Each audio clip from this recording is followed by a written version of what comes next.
Okay, I think it's happy again. Welcome back, folks. Thanks for your patience on getting that going.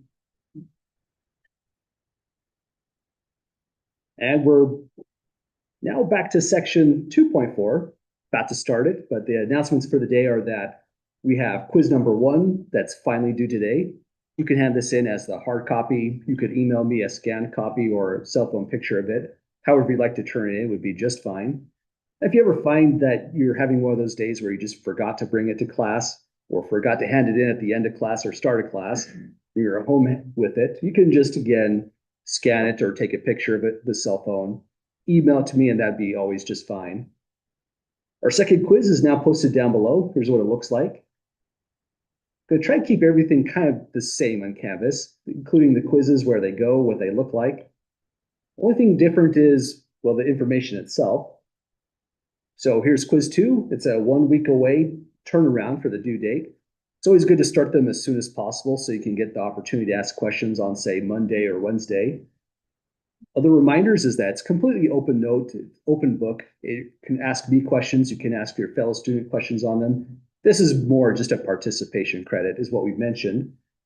And all we're doing on this one is the same thing we did on this problem.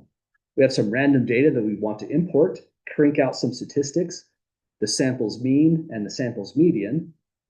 And it's just a different kind of scenario. So this is your opportunity to practice. You're getting your calculator working, work out anything that might be a little clunky, maybe misconfigured in your calculator. If you can do this quiz and get the right answers coming out on this, then you're going to be pretty well prepared for the major things we're doing on the calculator on exam 1. Exam 1 is going to be all about hitting the stat key, importing your data here, and getting the statistics out. So we're going to be practicing that several more times before getting into exam 1. So give this one a try. It wants you to describe the shape. And that question you were asking earlier is kind of relevant to this one. There's not a lot of data here, and data being pulled off to the right. Calculate the sample mean and the sample median like we did on example 1. And that's pretty much all that's going on in quiz 2. Well, any questions about the upcoming quiz or last quiz before we get started today? Okay, so for today's class, we're calculating the center statistics, the sample mean, the sample median. Then we're going to move in dealing with the spread of the data.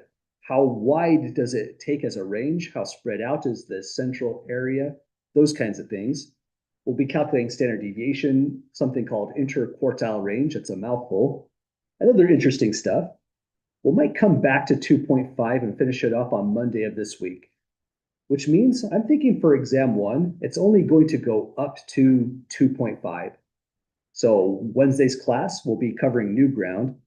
When we get to Thursday's class, we'll cover new ground as well. But even though we don't have a review day built into the schedule, I do take review questions on the Thursday before going into exam.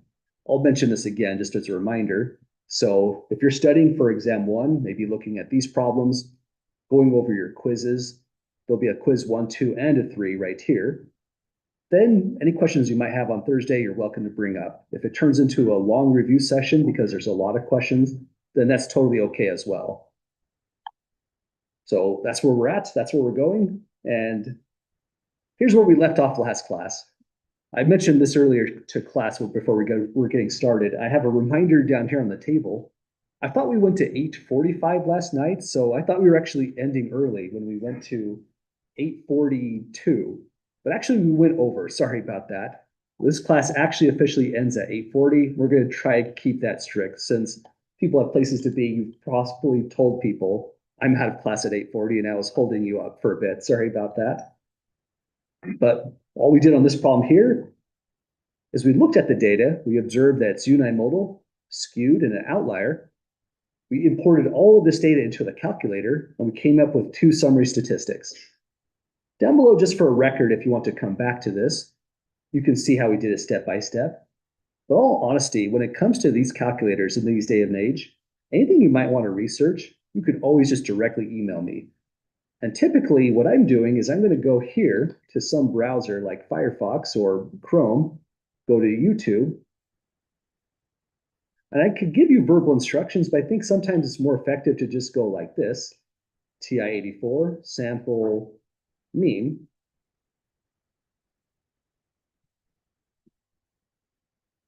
And there's some really great guides. I won't play any of these because it seems like a cop out to have YouTube do the lesson for us. But you can click on any one of these videos. And people have really nice demonstrations doing kind of similar to what I'm doing. Maybe it's a slightly different looking calculator, more similar to yours, for doing these kinds of topics. If you can't find a good video, just reach out to me. I can find some good information for you, maybe not necessarily video, but any calculator questions you might have, I'll be happy to help out with. In class, we're always going to be using the TI-84 so that we're not handling multiple calculators at once. That's pretty clunky for the class. But if you are using a Casio and it has all the functions it needs and you do need help outside of class, reach out as well. I'll be happy to look into that to try to find out how to navigate through your calculator. So we went through these steps, and these are the places we looked. We found X bar is really what our book calls Y bar, so there's a little disconnect there we get used to. We hit the down pad arrow to get down to the median and got that figure there. Then this didn't actually make it to class. I did this after class. I just carried the numbers back up. We found that the sample mean is 27.3% and the median is 21%. Both of those statistics measure the center of this distribution of data, the percent tips for those 20 tables. But they do it in totally different ways for this distribution, which is interesting. What's going on here is all about the skew we see in the data. We mentioned a lot already that we love symmetric data when we have it. If data is roughly symmetric, that's still great. But when it's obviously skewed like this, we start to have a problem, and this is one of those cases. This is the problem. These are off by actually quite a lot. Overwhelmingly, we would rather use the sample mean, Y bar, describing the average of the data. Our statistical procedures are based upon Y bar and the standard deviation S. They're easier to use. They're more powerful as methods. But occasionally, when the data is too skewed like this is not even the best way to describe the center in the first place, and we need whole different methods. This one describes the center better, the median. Now let's look at what's going on with this. If we put down the median, it's at 21%, it goes right here. This is the 50th percentile. This means half of the tips in this entire data set. It's not sorted, so it's harder to see on this data set. But half of the tips you see here are below that number. Half of them are going to be above that number. It also means in terms of areas, half of the areas to the left of the screen line, so this up to that tiny skinny region on the other rectangle, half of the areas to the right of that line. So it's describing the center in that sense, splitting the cases in half and the area at the same time. The sample mean for symmetric data would do the same thing. With the data symmetric, they're really close to being the same value. If it's exactly symmetric, they're exactly the same. But if something is skewed, like say skewed right, the sample mean is damaged by that. It's pulled to the right. That's kind of interesting in a way. This is pulled in the direction of skew. If this was really skewed left data, this would be something like 15%. It'd be skewed off to the left instead. So the Y bar on this one goes at 27%. You know, it's not moved a lot. There's about 30, so 27% would be here. But it certainly did move. And if we're trying to measure things and do inferential statistics based off that, that enough movement is causing bias in any conclusion we might give. The statistic is now compromised. So this is Y bar, and it's moved off to the right. Y bar does something differently. If you like kind of a physics experiment, I'll take this off the page after we show this, just so the diagram doesn't get too busy. But this is what Y bar is actually doing. First, draw a straight line like this. Now imagine this is a plank, maybe you got from Home Depot, and these are bricks, maybe garden bricks in the garden section, and you're stacking them to this height, 10 bricks here, 5 bricks here, and so on. Y bar is the balancing point of the actual real physical system. If this was bricks on a plank, it would balance right there. The further that moves off to the right, the further my point here has to move off to the right to counterbalance it. In other words, this had leverage. Skewing is putting leverage into the system, moving the sample mean. It's kind of an interesting little thing. It's something used in physics as well. Sometimes they call it a fulcrum if you've taken a lot of physics. That's not my favorite class, but for those who have, Y bar describes where you put the fulcrum to balance the system. The worse the skew, the further off it moves. The bigger the outliers, the more it moves as well. And so we're trying to avoid this kind of situation for describing center. But that's just the wrap up of this problem, seeing what the statistics actually look like against the distributions we've been studying. Any questions whatsoever, either computing them or seeing them on the graph?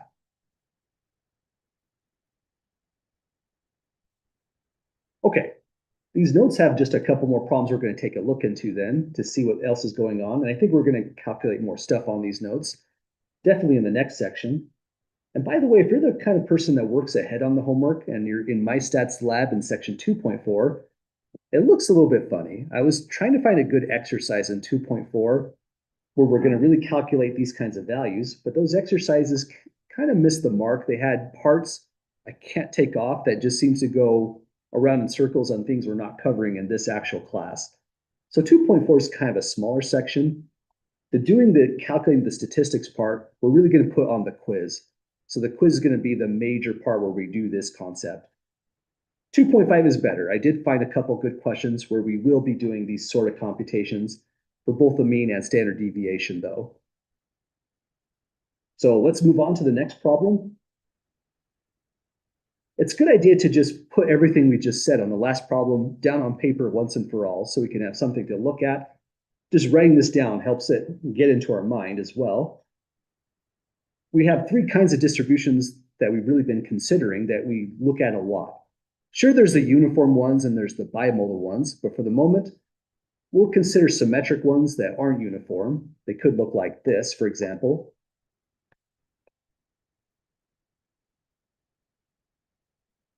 One major main peak in the center, data falling off in a pretty predictable, regular way on either side, making it look really very symmetric so far.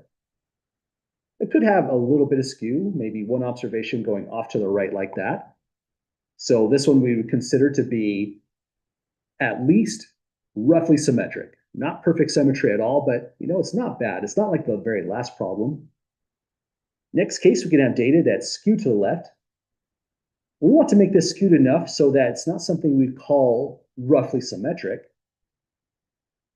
So this would be substantial amount of skew. We seem to get kind of lazier the more I draw the rectangles. So maybe something like this. There could be some gaps, some outliers, but data like this we wouldn't call roughly symmetric at all. We'd call definitely skewed, skew to the left. Skew to the right data. There's no limit to how skewed it could be. Sometimes these things can be, I think we've used the words violently skewed before. And sometimes it can do weird stuff, like maybe slightly come up again, move over like that, but then start to fall down once more. These would be pretty violently skewed data. There's just a whole smattering of cases going off to the right. So these data we would consider right skewed. And now, interestingly, it's up to us to decide what's the best way to describe the center. There's 2 candidate statistics we've mentioned, either the sample mean, that's Y bar, or the median, the 50th percentile, which is M. So just because we've just barely been looking at these, let's redefine them. Y bar is the sample mean. Keep in mind, just for the sake of connecting the dots, you've probably heard this as average over and over again. Not a bad reminder. Makes it feel more concrete. And M is the 50th percentile. Computer's working really hard for some reason. I don't know if you can hear the fan. I think so. It's the end of the week, I guess. Probably needs to be restarted before class or something. So this is the nice situation right here. If it's at least roughly symmetric, it did have a slight right skew. So that means this isn't exactly true. I can't put y bar equals m. In fact, for real data, that's almost never the case. It'd be like a mathematical miracle if it actually is exactly equal for, say, a data set of 30 individuals.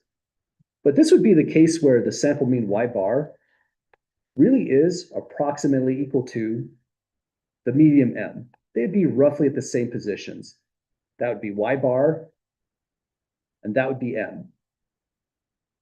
Try to put them as close to possible without them overlapping. And if this is the case, if they're really close to each other, the way we prefer, the most appropriate measure of the center is going to be the sample mean, y bar. We would love to use y bar as much as possible. We might even allow for a little bit more skew before we change our mind. Like on the other ones, when the data is badly skewed enough, we have to convert to a different statistic. Like we mentioned, here's the problem on this one. This one's skewed to the left. So what sign would you all say we have to put in between y bar and m? Should this be the greater than sign or the less than sign? Anyone see which one we should go with?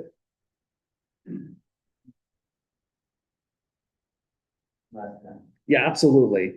Because it's skewed to the left, the direction right here puts in a less than sign in between.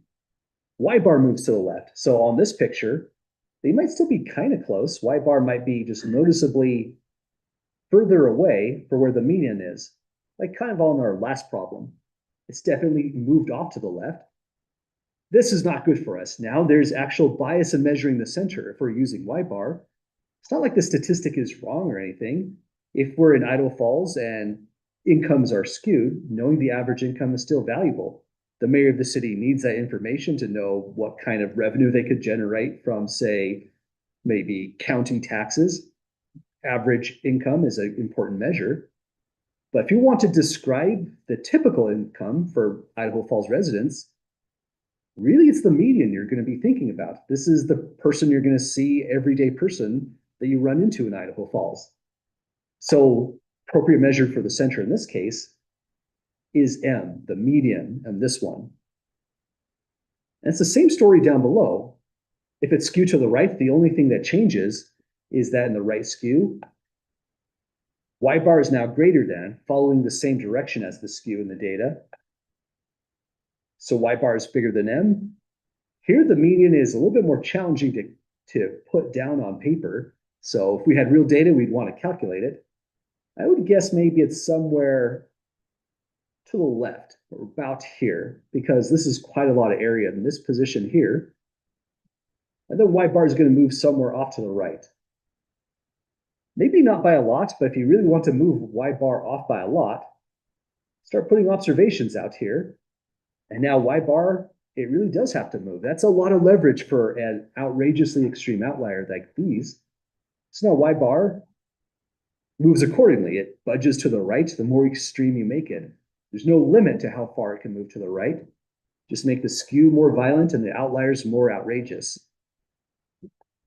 Same situation, the center of this one would be described using the median M. So row one is the ideal case. We can even make it more roughly symmetric, like we said, and still use the sample mean y bar.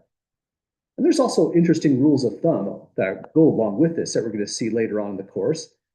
For reasons we'll see later on down the line, a sample size above 30 is pretty forgiving, even if there is a good amount of skew in the data.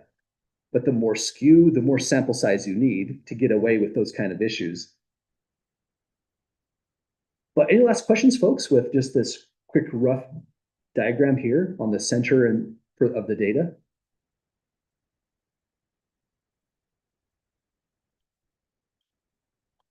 Okay. Well, last thing we're going to take a look into is just one more set of some real world data. This one's a little bit heavy. It's talking about now dementia, and this is a particular kind of dementia they're looking into. This was posted as real research in the Alzheimer's Care Quarterly, so this may be Alzheimer's research, though the description of the data didn't exactly say that.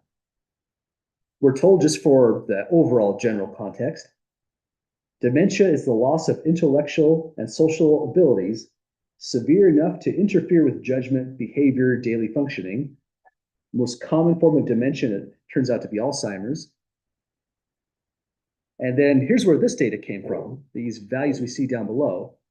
It says in the article, Living with Early Onset Dementia, Exploring the Experience and Developing Evidence-Based Guidelines for Practice, these authors, Harris and Keaty, explored the experience and struggles of people diagnosed with dementia and their families. Well, they asked information about their families, I suppose. We have a simple random sample of 21 people. So sample size on this one is 21. With early onset of dementia, and it gave the following day data on age at diagnosis in years. So this tells us what the data is really all about. It's kind of rough when you look through this. So this is that at the age where the doctor told you you have the diagnosis, early onset of dementia. Person who is 60, 61 are not thrilled, but this is kind of heartbreaking. Some people here are 41. I'm 44, so this is kind of scary data for me. This is not the funnest stuff to look at, but real world data is sometimes grim, and here's a good set of it. So taking all these data from the n equals, oh, forgot a number there, sample size n equals 21 individuals that they contacted who had this diagnosis, we got this distribution. So it has a main peak between 55 and 60. So that tells me I have some ways to go if I'm going to be afflicted with that condition. Hopefully not. Again, there's some unfortunate cases down below here. This is some pretty rough data to look at. And some people retirement age in America is 68. So this is all really gut-wrenching kind of stuff that everyone here is dealing with. So everyone has early onset of dementia here. And just looking at that data, which would you all say is larger as a statistic? Will it be the medium M or the mean Y bar?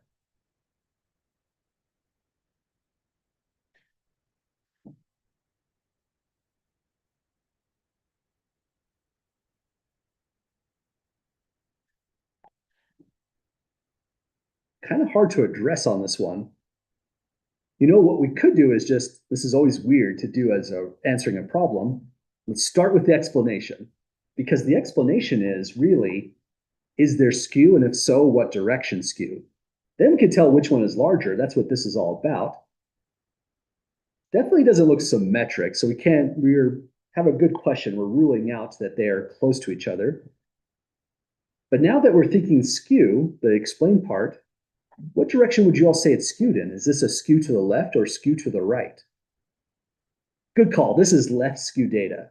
So the main peak is right here, making it unimodal. Sure, there's an observation to the right that's really small, but skew means trailing off, and this isn't really trailing off. It's just ending right there. It trails off going this way. If you drew a curve to this, we briefly explored drawing curves on the data in the last section. Curve might look like this, for example. And sure, it also drops down tremendously there. But we seem to be swooping down into the left like this, trailing off. That's the direction of skew, going off to the left that way. This looks maybe a little different than some of the left skew data we've seen before already, right? Some of our left skew data looked more like that, just a reasonable, steady decline in cases. But not this one. It went down, down, up. It's kind of odd looking for left skew data, really. But we can start by saying, since the data are left skewed, so that's our brief exclamation. We have to put in some blank here, is larger. Anyone see what should go in the blank here? Absolutely. The mean Y bar moves to the left in the direction of the skew, but the median is resistant to being pulled in by skew. So it is the larger of those two statistics. So we know probably a good way to measure this data would be the median itself. What does it say? Calculate the sample mean. That's a little bit odd. You know what, let's do both just for the sake of emphasis on this one to see if we were close on that. Kind of weird instructions though. If it said calculate the sample mean, then probably it should have been more symmetric data. So let's make a quick change on this one. Calculate the sample median M and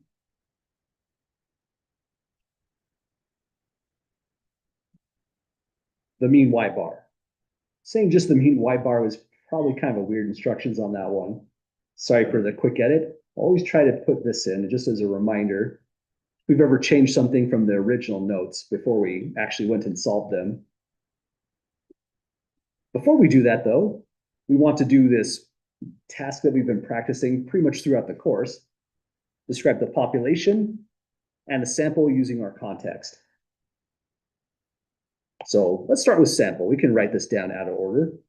The sample would be, or sample is, the 21 individuals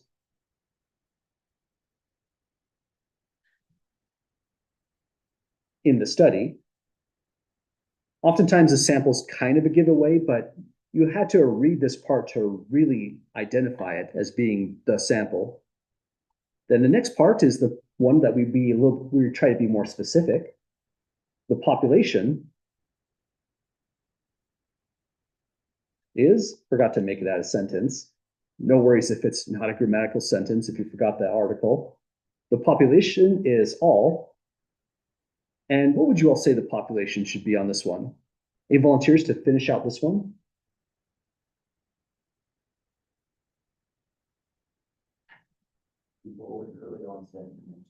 Yeah, absolutely. We're studying really just that one condition. We had a sample of 21 people with that condition, but we want this to apply to everybody. Notice there's not a lot of information about demographics. So we aren't talking about people exclusively in Iceland, for example. We're not talking about people exclusively in Australia. This seems to be pretty wide open. Unless we find more information about who these 21 individuals are, that's pretty much the best we can do. And you never have to go and read the study to finish out one of these problems. This is just put in here for the curious. If you like this problem, you want to read more about it, you now have a way of actually accessing that data. So like you said, the population is all people. You know, you could be a little bit picky here. Let's go with all people diagnosed with early onset of dementia. The word that you might be picky with, I'm not hyper picky when I go to grade these, but imagine you took this off. All people with early onset of dementia versus diagnosed with early onset dementia. Would you say those are the same populations or radically different? Maybe not radically different, but would you say that they're somewhat different? Absolutely. If we're talking about people diagnosed, we're now restricting to people who have, well, they probably have healthcare for one, right? Because these kind of diagnoses are not cheap. They might have some form of healthcare. They're people who have something nailed down. We're not talking about people who we think have early onset of dementia. I mean, this population right here is bigger, right? These are including people who are completely undiagnosed for whatever reason it might be. Maybe the family hasn't just not taken the time to get their diagnosis. If you have early onset of dementia, your first thought is not, I need a diagnosis for it. You're just struggling is all that's happening more likely than not. So that is an interesting word to really think about. Should it belong there? Is it necessary? I think it's good to put in because they definitely were dealing with people, seemed like they had it. It said with early onset dementia.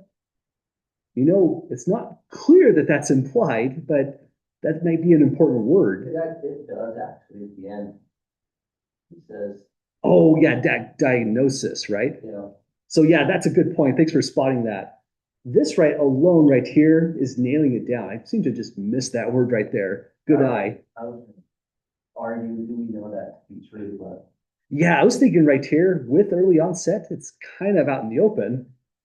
But good eye on that one. That nails it down. It means we really are thinking diagnosed people.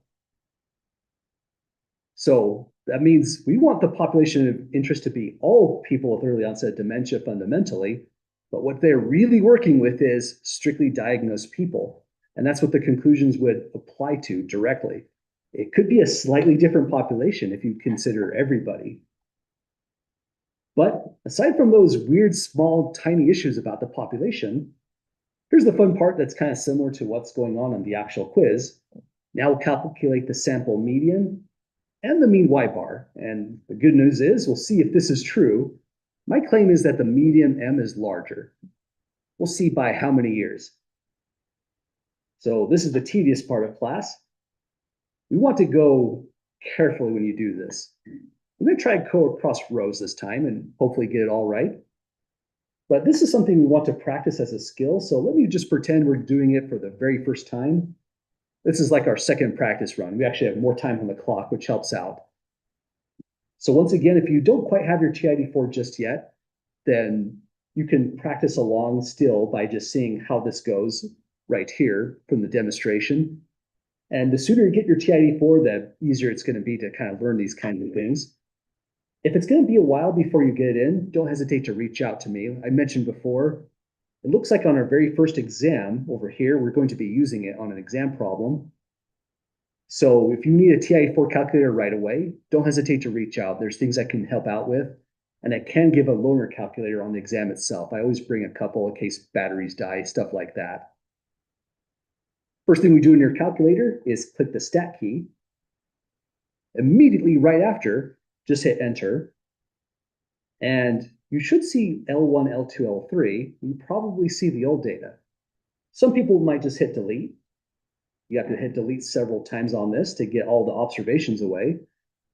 Other people saving time, you could go up here, hit the clear button, not the delete button, hit enter again, and it just wipes it all out.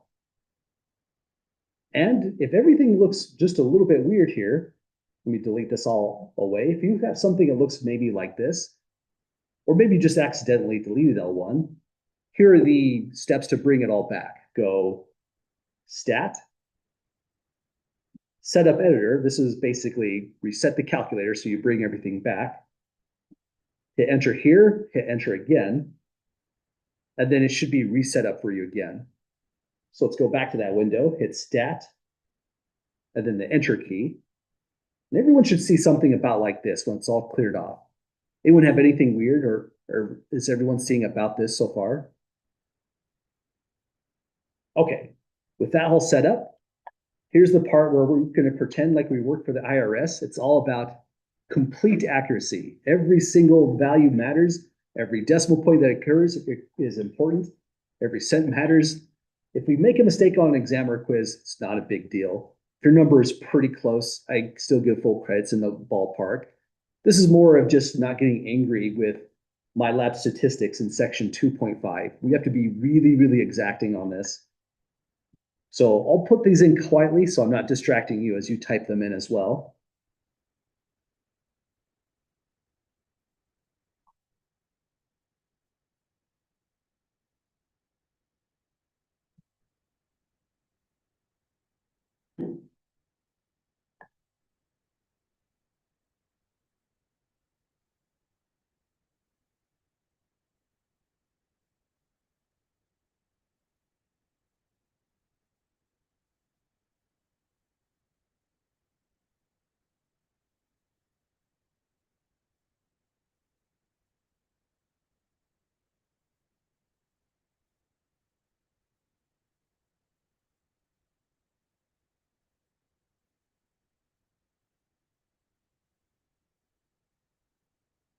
Okay, I think I have my data in.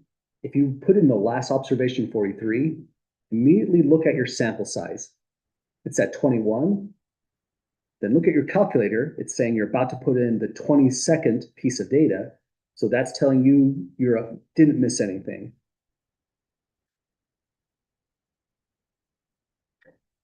Anyone need a couple more moments? Okay, well, we've got the data in. I mean, I hope I did. We'll find out really shortly. Let me know if my numbers look weird. I have before scrolled through these in class to just try to get it fixed. It's honestly a good skill because this might happen to you on a homework, or potentially you're just double checking your work on the quiz as well. But once you're satisfied with your data and its accuracy, you hit the stat key once again. We want to go over to the calculate menu, abbreviated as calc. So right arrow, and there's a whole bunch of options. We're going to explore some of these. We'll be using linear regression. What's what this one is saying. But we just need option one. So just hit enter. Your screen should look exactly like this. Anyone have anything different than a L1? Yeah, absolutely. So we'll go over here to calculate. That should look just like hit this at that screen. At this stage right here, you would press enter at this point. Or are you meaning to get back to this window? So for example, if you're over here entering the data, you would hit stat at this point again, yes. Then it would call up this screen and you would just go right arrow to that position. Yep, absolutely. Then from here, hit enter. You're in a whole new screen, and the critical thing is where it's flashing, it absolutely has to say L1. Anything look a little weird to anyone so far? Okay, if anything happens, if I think we've said this at like 3 or 4 times last class, if maybe a sibling or a child grabs your calculator, do they have a way of finding these menus and changing things around? You can always just let me know. It's always a way to restore the calculator to its original setting. There should be nothing in frequency list. And usually when you get good at this, you're just jamming the enter button a whole bunch once you get to the screen. So let's demonstrate. Just keep hitting enter. And that's what happens in your calculator. You should see just a whole bunch of data coming out. Let's take a couple screenshots like before because we're just learning this for the first time. I'll put them in the second page below. It asks for the sample median. Let's give that one first. Use the down arrow key until you get to here, and that's the median that we're going for. It's 54. I think we used green for that. Yeah, it's 54, so we can say M equals 54 years. You don't have to put the unit in, but sometimes it's a good idea in case there's like an extra part that asks you to give a description of this or something. Putting down the unit just reminds you what you're looking at. The 50th percentile for age at diagnosis is right here on the histogram, 54 years old. Then go up arrow just to get back to the original data. We wanted the mean, so Y bar. It's kind of confusing. Again, it's just this X bar right here. And notice I didn't say anything whatsoever about rounding. That means it's really up to you. I try to be more specific on a quiz and especially an exam, but I'm not too picky on how you round there. So use your best judgment. If the data came as integers, rounding to 1 decimal place is not a bad idea. 52.5 years. My bar is 52.5 years. So our prediction, just looking at the data, was that the median M is larger. And we're seeing it right away, 54 years. The reason it came out larger is only because of the left skew. The stronger the degree of left skew, the more outliers you plug into there. There's none in this case. The bigger difference you would see in this. In fact, you can practice that right away just by going to your stat list, change one of those numbers to a 0. That's a weird thought, right? That would mean the poor baby was born with dementia. But then that would be an outrageous outlier. It doesn't even really make sense in the context. And this would absolutely just fly off from 52 to something much shorter. But just for the sake of putting one more paper trail in the notes, we won't do this on every computation. We're still getting used to it. This is the Y bar statistic we cited. Hitting down arrow gave us the median statistic over here that we also cited.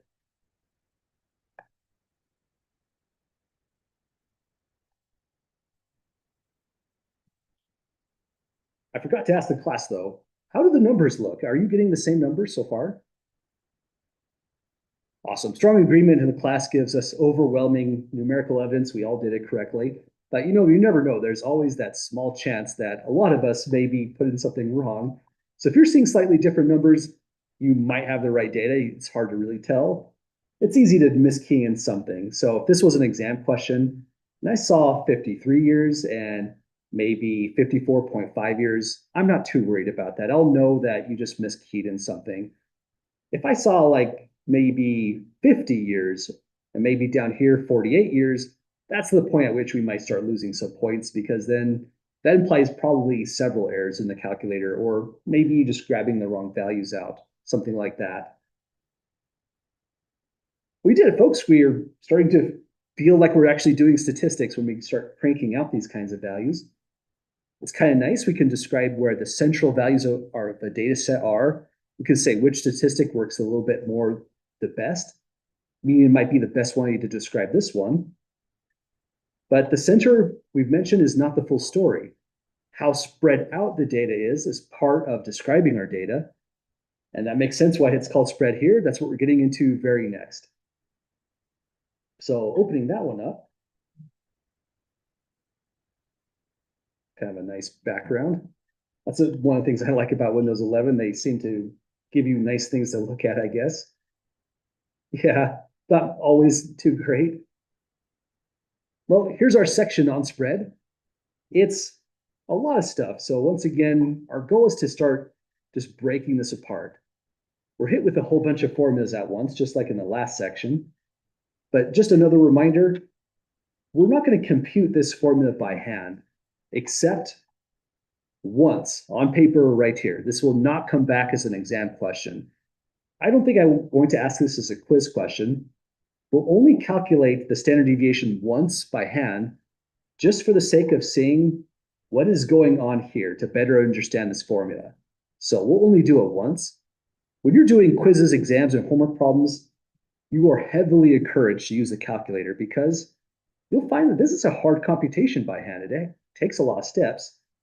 And if your data size is of this big, that could take you easily a half hour and you're copying like 12 digits of decimals to get the accurate answer when you go to take a square root eventually. So lots of weird things are going on with this kind of thing.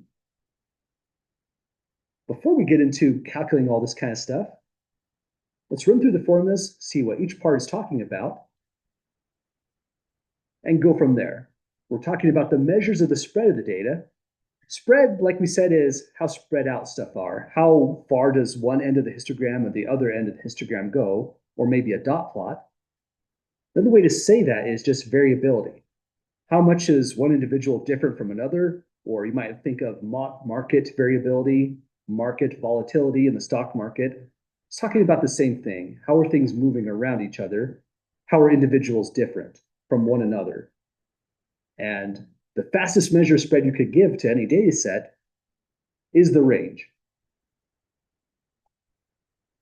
We'll do the range once, just to get the idea of what the spread really is. The range of data is the maximum observation minus the minimal observation. It's kind of weird in a way. Some people would rather describe the range by saying the minimum and then saying the maximum.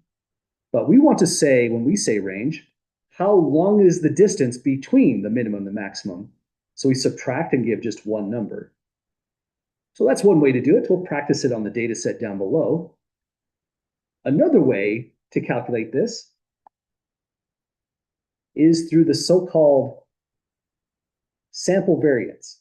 I notice there's something kind of missing in these notes. Let's add a little bit more to this. Sorry for including just a little bit more. I'm going to do this little trick, just move the formula to the left, because if you printed this out, you probably don't have a lot of space below. I want to include just one other formula. S equals square root of s squared is the standard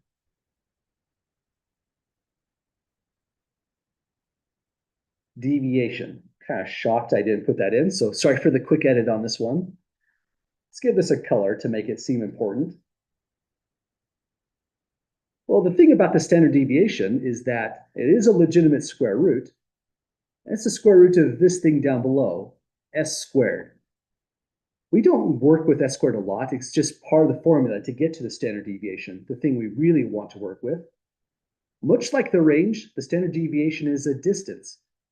We'll talk about this a little bit more, but the distance it describes is if your data is at least roughly symmetric, then one standard deviation to the left of the mean and one standard deviation to the right of the mean is approximately the central 68% of all observations. We'll say that again on paper and also go over it again later on in the notes. It comes up. So this one's a distance much like the range is the distance at the same time. But to calculate the sample variance, you have to do some backflips here. Notice you have to get the sample mean, y bar. y1, y2, y3, all the way to yn, and n is the sample size, are just the individuals of the sample. So example, this is y1, y2, y3, y4, and so on in the data set below. For every observation, we subtract the mean from it, and then we square that distance. So it's the sum of the squared deviations from the mean, then divide by n minus 1. Lots of weird things going on in this formula. So when we say the sum of the squared, the sum of is the plus in between all these parts, later on just paraphrased by the sigma summation notation right over here. Of the squared, that's the power 2 here. When it says deviations from the mean, that means we're taking an observation, subtracting its mean off. That's a really involved formula, but in an interesting and convoluted way, when you take the square root of this so-called variance, you get standard deviation, and it measures how spread out your data is, if it's at least roughly symmetric. Notice y bar is in the mix there, and we also said we only use y bar if our data is at least roughly symmetric as well. These statistics turn out to be linked together, and we'll describe that later on as well. We divide it by n minus 1. That's a kind of average, and that's weird as well. And it gives us this variance, s squared.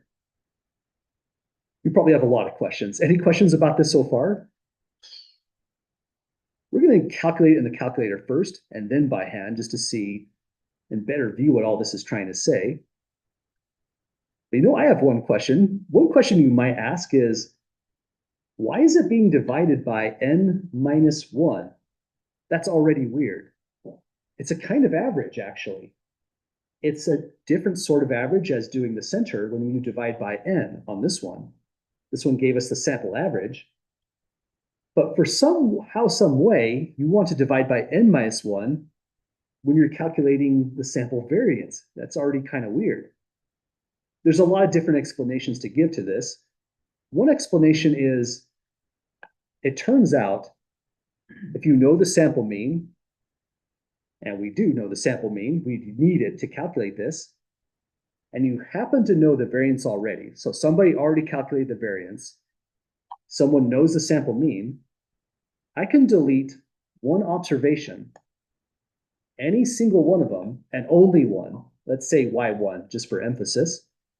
I could actually delete that. We could lose the data. It could be corrupted on our hard drive and just gone. And now we can actually literally mathematically solve for it. That's pretty weird. We won't ever do that. That's a huge algebra problem, but that's an interesting fact. Knowing the variance, knowing y2, y3, all the way through yn, and knowing the sample mean already, you can recover one missing point of data. It turns out what we also say along with this is that there is n minus 1 degrees of freedom in this. Dividing by n minus 1 makes it so that we are unbiased all of a sudden. We divide by n, we have inserted a bias in the problem. We're not measuring the spread the way we thought we would. And this is even reflected in the calculator. You might have noticed some weird symbols inside here. When you see Sx, that's the one we want. That's the standard deviation that we're going to be calculating. And Sx right here means you're taking the sample's standard deviation. And it means you're dividing by n minus 1 in exactly that step. In statistics, we're almost always working with a sample, But if you had a population, if everyone in class is all we cared about today, and there's some statistic that we're measuring, you would use this one. It's a little weird symbol. It's called the Greek letter sigma. We'll define it when we get up to that one later on in the chapter. Sigma right there divides by n. And notice it's just slightly off.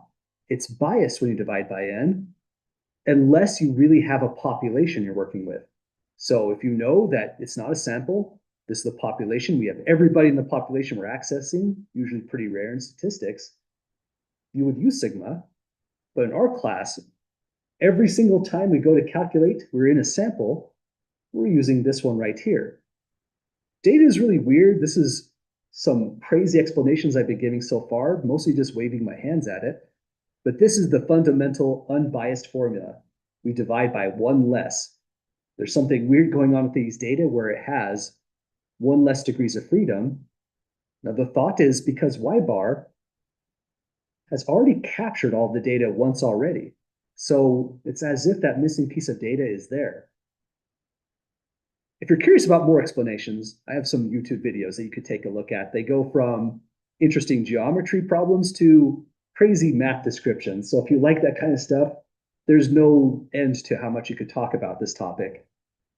The most important thing for us is we'll grab Sx and just know we're actually using this formula, dividing by n minus 1. So this is the next part of the notes that we're going to use quite a lot. The other measure of spread is, first your calculator calculates the variance, and then it gives the standard deviation here. So this will tell us how spread out data is. But already this is a problem. We only use Y bar if the data is roughly symmetric, and same for S. These go together. That means we need a fallback plan. What happens when the data is really skewed? We don't use Y bar at all. We use the medium M. And that takes us to this second block. This is the third way. So this is the rough way. Range does tell us how spread out the data is. This is part 2. This is the one we would prefer to use for nice symmetric data. And this is the third way. When the data is somewhat damaged, skewed badly beyond repair, and there's no fixing this, we use this method. The so-called interquartile range. That's a mouthful. I think we've said that once already. But here's the thought about this one. It's more intuitive than it looks. It's just a weird word. We'll often say IQR instead of interquartile range. But notice we have that there's a formula, Q1 minus Q3. Q1 is the 25th percentile. Q3 is the 75th percentile. And we definitely skipped a number, right? M is the 50th percentile. So what is the interquartile range doing? It's measuring the length that you go from quartile 1 to quartile 3. Much like the range is measuring the length from the max to the min, the total length of the data, this is the length of the central 50% of observations. That's not a bad concept to think about every time we calculate this. Length of central 50% of observations. So that length we just call interquartile range. It's the central 50% because we're going from the, let me look at this a little bit more carefully. There's a problem with this formula. I've never noticed this before. Q1 is the 25th percentile. It's the smaller number. Quartile 3 is the 75th percentile. It's the larger number. This is a full-on typo in the notes. Sorry about that, folks. So I'm letting this one go live. I should have proofread these notes before class today. It's too long past getting sick to blame it on the illness for Monday at this point. That should say Q3 for the upper quartile, and it should say Q1 for the lower quartile. And the reason that has to be is this is a positive number.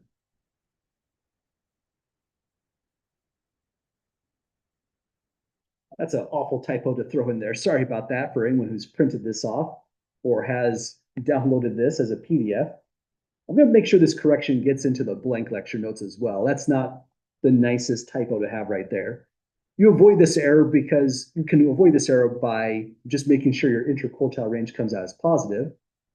And so now the comment we were making is it's the length of the central 50% of observations because we go from the 75th percentile, there it is correctly put in now, subtracting the position of the 25th percentile. Well, sorry for the weird typos I've seen in the notes so far, an omission and a bona fide error on that one. Any questions at the moment with these two brand new statistics? Okay, like before, we use this median M together with the interquartile range only for skewed data. And we use the standard deviation S together with the sample mean Y bar for data that's symmetric enough. And for the sake of just putting this all together and practicing the calculator just a little bit more, we'll practice it in this problem right below here, example 1. Here in example 1, it says, biologists studying the healing of skin wounds measured their rate at which new cells closed a razor cut made in the skin of an anesthetized newt. So that seems like a kind of crazy experiment, but it's a really small cut they made. And it says here, here's the sorted data measured in micrometers per hour. So they made a cut with some kind of X-Acto knife, I guess, some really small incision on the skin of an anesthetized newt, so they didn't feel anything, I promise.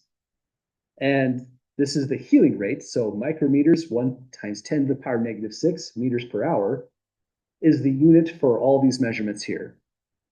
So this one means a really fast healing rate. That was 40 micrometers per hour.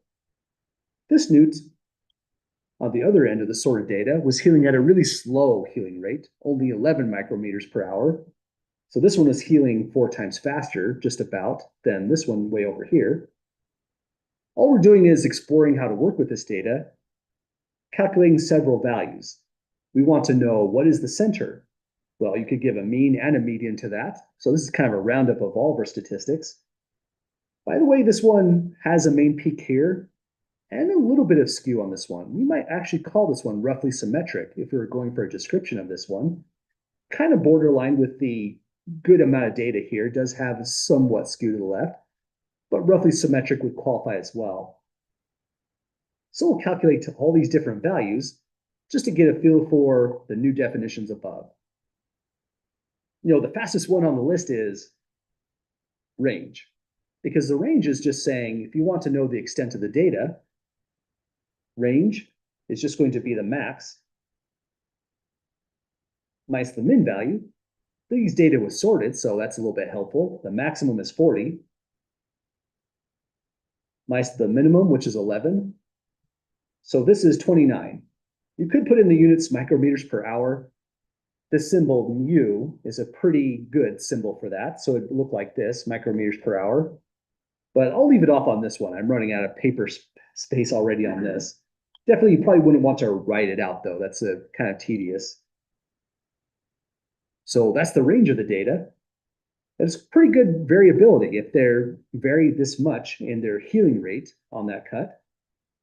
Next value's not as easy to calculate, but that's where the calculator comes in. So here's that next tedious stage. This is good practice, though. We'll do this a couple more times on, well, at least once more on these notes. First thing is all this data is out of date. So hit your stat key. Immediately hit enter. Then either delete them all individually or up arrow so that this is highlighted, L1. Hit clear. You should see this screen and enter to wipe out that column.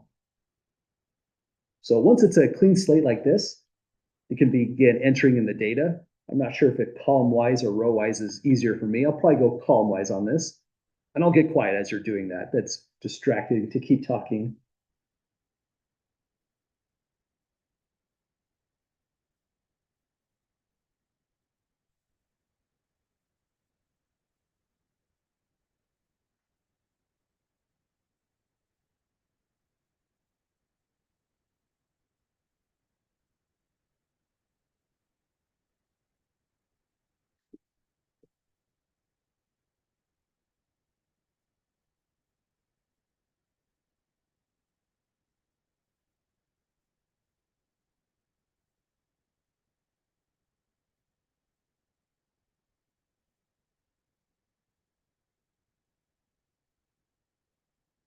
I find at 8:30 on a Thursday, this is harder than it looks, but I think I've got the data in.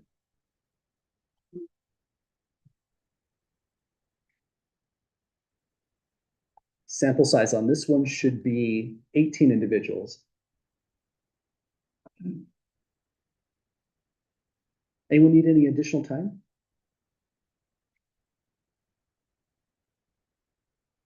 Okay, well, the drill at this point is hit stat button once more, right arrow to get to the calculate menu, and you're already in the right position. At this stage, just jam the enter key. And here it is. This is all the data that we wanted. And we could just report those values. First is the sample mean. When it says calculate the mean, or it might have said the sample mean like I just did, we're referring to Y bar. Let me make sure I don't do anything weird with color coding. There we go. Y bar is this value, X bar. It does say to round to 1 decimal place, so we'll follow that to the letter. That'll be 26 point. Well, let me try again. That will be 25.7. So if you're asked to do 1 decimal place, keep in mind that MyLab statistics could be a kind of a bully on this. Sometimes they really want that accurate rounding and they can mark a question off just for that alone, which is frustrating. To 1 decimal place, observe the digit to the right. It's above 5. At 5 or above, and we round this up to a 25.7. So that's the mean. Oh, and I should ask, do these numbers look all right to folks so far? Is this about what we've all gotten? Okay, awesome. Next one is the median. It's on the second page down here at a 26.5.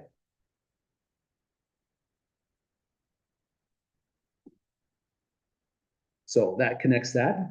And one of the things you might have noticed that we're doing on paper here is when I wrote down the mean, I also put the symbol down. Now that's a pretty good strategy for this class because sometimes when these questions ask the mean, and now you're doing this on paper in an exam setting, you want your brain to immediately connect the dots. We're talking about Y bar.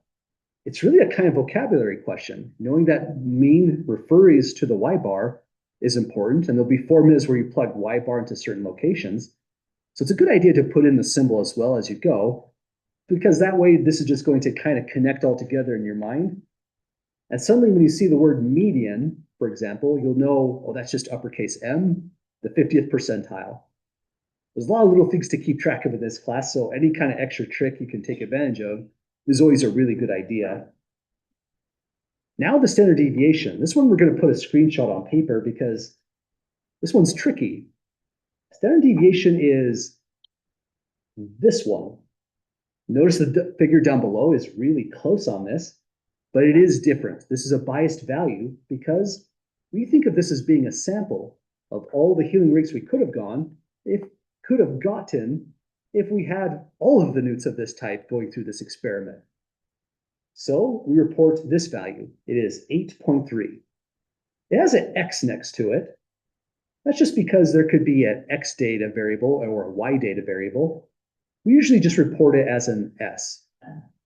So let me try again. S is going to be 8.3. But that's easy enough to mix up in a real situation, say in an exam setting. So just the extra reminder on this one. In the calculator, this right here is the standard deviation, S. So ignore the sigma X. We actually are never going to use that in this class. It's not because it's useless. It's only because we're working with samples almost exclusively. So the mean is 26.5 micrometers per hour. That puts us here.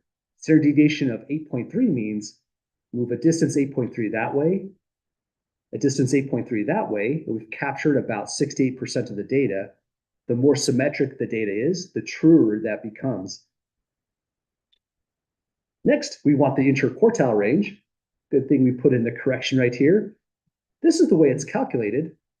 But the calculator actually doesn't give us that value straight out. So here's what we would do next. To calculate interquartile range, excuse me, we would be taking Q1, Q3, and going like this.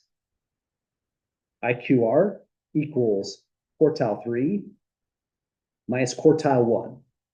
So we would be using this value and this value. That means it's just going to be a 33 minus a 22, coming out to an 11. So that's our interquartile range. This is the distance that the central 50% of healing rates live on this data set. We summarize by just writing IQR for interquartile range. Again, that's a pretty big acronym out of nowhere, so that's a good one to connect. Equals 11. So we did it, folks. We've got some statistics down. We have 2 ways of measuring the center, 2 different ways of measuring the spread, and even a third if we include the range. Honestly, I put the range down here because it's in the homework problem as well, and I can't delete parts of problems. So I figured we should put it on paper as well. It's mostly just to get the discussion started on variability. It's not something we'll really calculate a whole lot of in this class. We'll mostly be doing standard deviation and interquartile range. When we come back to class, we'll just be carrying on with these computations here. We'll also do a little bit more work of saying, how did the standard deviation describe the spread? And how is interquartile range describing the spread as well, based off that histogram, just to see visually what these numbers are trying to say. But this is a good stopping point. My reminder is we end at 8:40. Sorry again for going to, I thought we were ending early last class at 8:42. But any last questions at all, folks, before we call it a night? Okay, well, have a great weekend, folks. I'll see you all next class.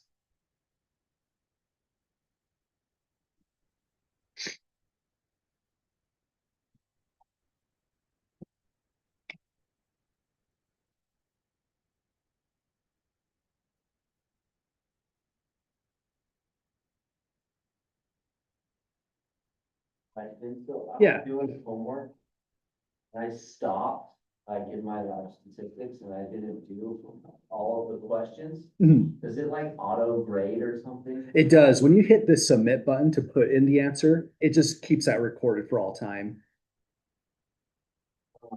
Gotcha.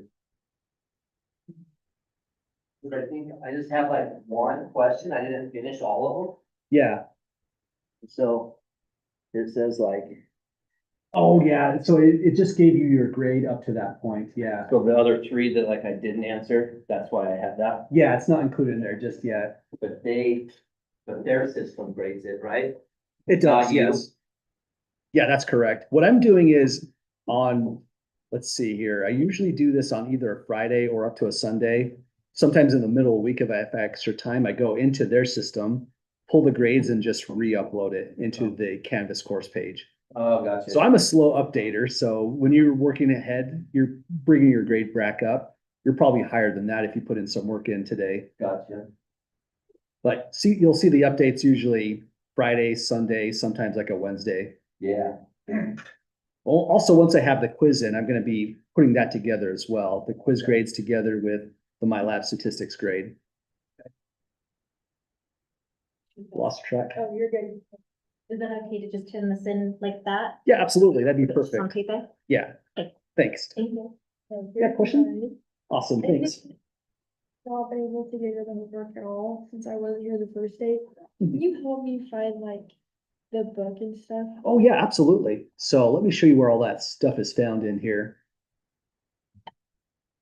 So the first thing you'd want to click on is this book bundle link right here. This might have some course setup or class setup stuff you might have to do. For me, it looks like this when I click on it.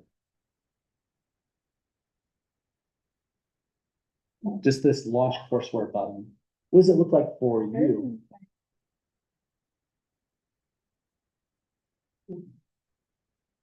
Have a good weekend. Thanks, you too.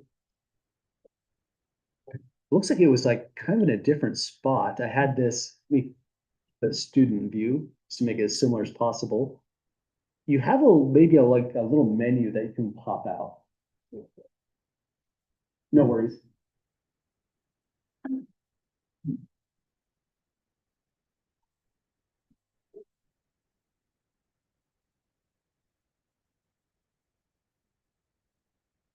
So there should be a menu somewhere here. Yeah, that thing is gonna give you just the more stuff. It's weird that they have that hidden like that. Yeah. Okay, so now you're in the book bundle thing. Let me click over here as well.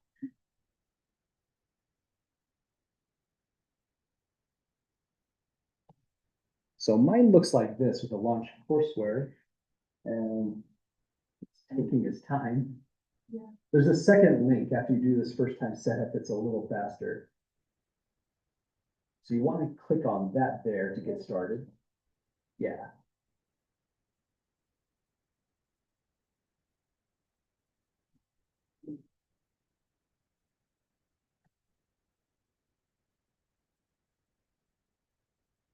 This is where they want you to make an account with the Pearson people. Okay. It links you up to this Canvas course page right here. So if you want, you can do that on your own, or if you want to make an account now, it's completely up to you. Okay. Where do you find homework? Is it like at the end of the chapter? It's gonna be within that book bundle thing. I can show you what it looks like so that Yeah, after you do okay. the sign up, you know where to find everything. Mhm. So you would click on the launch courseware. You could use the Access Pearson. It's a little bit faster when it's all set up. It takes you into this button. And that's exactly where you're at. It should go. Oh, it's because I'm in the student view. Let me leave the student view. Learning about Canvas every day. So let me try this again. ISU book bundle. Launch the courseware. Then it's going to skip through the step that you're at right now. Once you make the account, you'll start to see this button, open My Lab and Mastering. It's a lot of links already. And then this is what it's going to look like for you. Let me see if I can go to a student view on this. View student home. Okay. So this is what the homework system and the textbook is going to look like. The homework is just a list right here. So it's pretty short, contained sets of problems. You have multiple tries on each one of these problems. And even the stuff that has gone past due, you can still go back and do it for full credit. So this is more just extra practice after seeing the lecture, before doing the quiz and doing the exam. And for the other thing of where the textbook is, it's right here where it says e-text contents off on the left. You can pop that out to go to any chapter. So like if you're reading for our class today, you'd go to chapter 2. This is already confusing. You have to click on that button on the very bottom right there, because this is going to just take you to the homework problems that are down below. So click on this.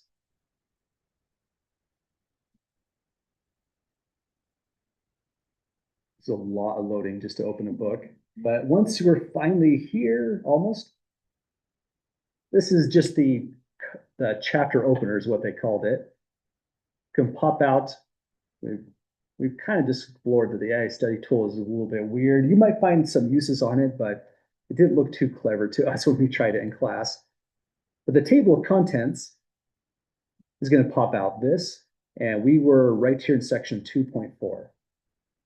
So this is what the reading looks like. This is just a recreation of the physical textbook.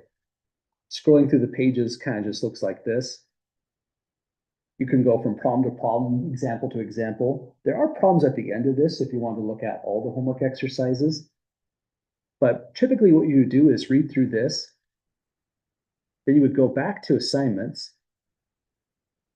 Or if you're looking under course home, this is when you're just logging in. Hang on. Am I viewing student home? There we go. When you just log in, it probably looks just like this. you're doing a homework problem, you can click on the 2.1. Either start or jump into any question. If the question looks really mysterious, you can do all sorts of stuff like the help me solve this kind of button, view an example button, get more help button. There's also another button here to ask my teacher, which sends me an email. Okay. And this is pretty much the whole experience. There's usually another button for pulling up the textbook as well, is what I wanted to show you. And then if we send you an email, do you just send it back to our school email? It will be to the school email, yeah. The system is kind of basic. It won't be a message in here. I'll have to send you a brand new email to your ICU email, like you said. Okay, perfect. But that's pretty much how all this stuff works. Thank you. Yep, absolutely. If you have any trouble getting started creating the account, let me know and I can connect you with some support or do Okay. some support for you to get it going. Perfect. Okay, thanks. Yep, take care. Any questions? Yeah. Can you remind me real quick, Yeah. I didn't quite understand this part of the notes. Mhm. So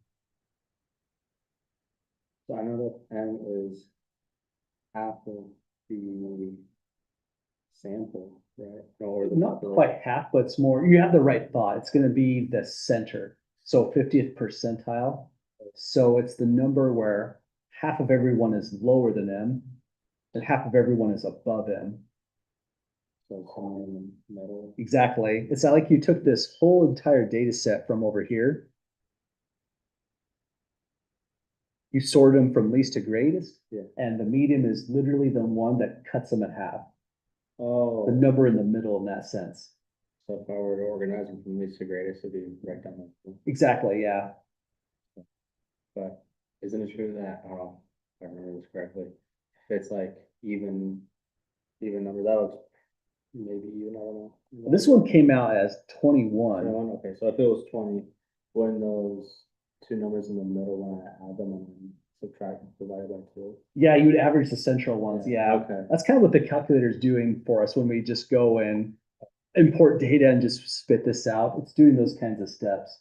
Oh. It depends on if it's an even data set, an odd data set. You've definitely done this by hand by the sound of it. Yeah, I remember this back in high school. Yeah, I remember doing it quite a bit too. I just, wow, so I'm trying to get the hang of things, but, so if M is 54 in this case, does this mean this is half of the data sample? It would mean half of the data sample had an age of diagnosis above 54 years. And the other half of the data sample had an age of diagnosis below 54 years. Is that how it got, is that how it got 52 and a half? Oh, this one, the average, Yeah. sorry, for the average, that one is different. The average is just saying if we add up all the numbers, divide by 21, that's a central value in that sense. So that takes that as a whole. It does, yeah. And that's when we were looking up here and putting down like a long line and saying the average is like a bouncing point. If this was a beam that was bouncing like bricks you might buy at a Home Depot. So yeah, the average takes into account leverage, which is a whole different kind of idea.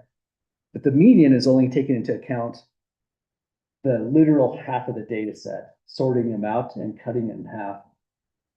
So even if this became way out here, farther outlier, the median wouldn't even change from that. It'd stay exactly where it is.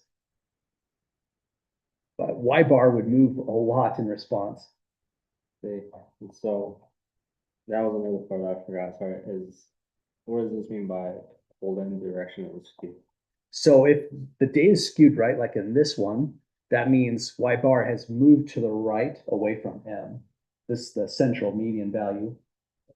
If it's, say, more left skewed, like this one down below here, we didn't put it on the chart, but on this one, let's blow that up a little bit.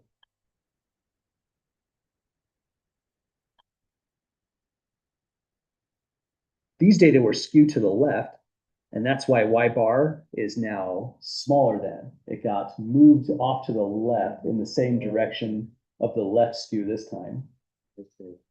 So if it's less than M, it's skewed to the left. If it's higher than M, it's skewed to the right. Exactly, yeah. Okay. If they're about the same, you might say well, it's approximately symmetric data. So if this was, say, 53.8 years, we would have probably said up here, these data are symmetric. They would have looked symmetric too. Right. Okay, just a quick reminder, sorry. This is my No last worries, one. yeah. M is, man, I want to start with Y. Y is half of one side or half of the sample. Well, that would be the M value, the M median, yeah. M value is half of the sample. Yeah, it's the 50th percentile. Y. Oh, I don't know why I'm getting so honest. I know one of them, which is M. I had that one locked down. I always forget why. It's tough having both of them on the table, yeah. I don't know why it just confused me. Oh, wait. I know Y represents this, the skewed part. That's right, yeah. It's the one that's affected by leverage now. So that's the average or the mean. Which is caused by, I guess, any sort of outlier or. Outlier or skew, yeah. Okay. Okay, yeah, sorry, I'm gonna get used to this, Yeah. I'll get plenty of practice this weekend. Awesome. And they come back routinely too, so they just become familiar after a while.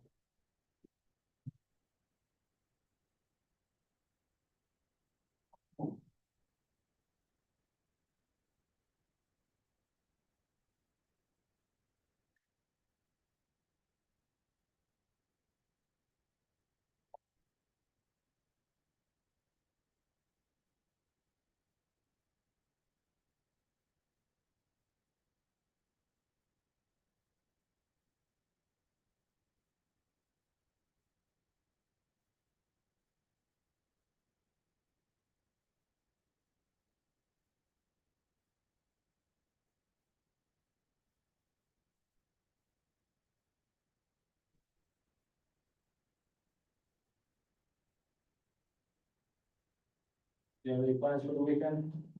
Not too much, mostly just getting caught up with sleep and getting some grading squared away. I have a couple classes with, they're going through exams next week, so it's a big gradings thing I have to get through.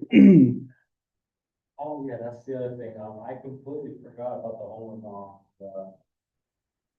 on the, MyLab statistics?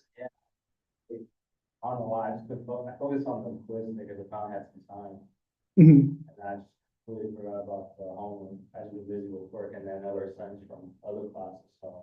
Yeah, That's completely bad on my part, I just saw it right now before I came to talk to you, so it was due last night on the tenth. I still turn it in. yeah, you can still go back in that system and still work those problems, even if they go past due. Pretty much the due date in those problems is really all about pacing. So if you're getting it done by the due date, you're considered fully caught up for the course. It's great preparation for the upcoming exam, so that's why I don't take off a whole bunch of points from it, just to encourage you to go back in, recover whichever section you might have gone a couple days back past due on. And how are you get done? Maybe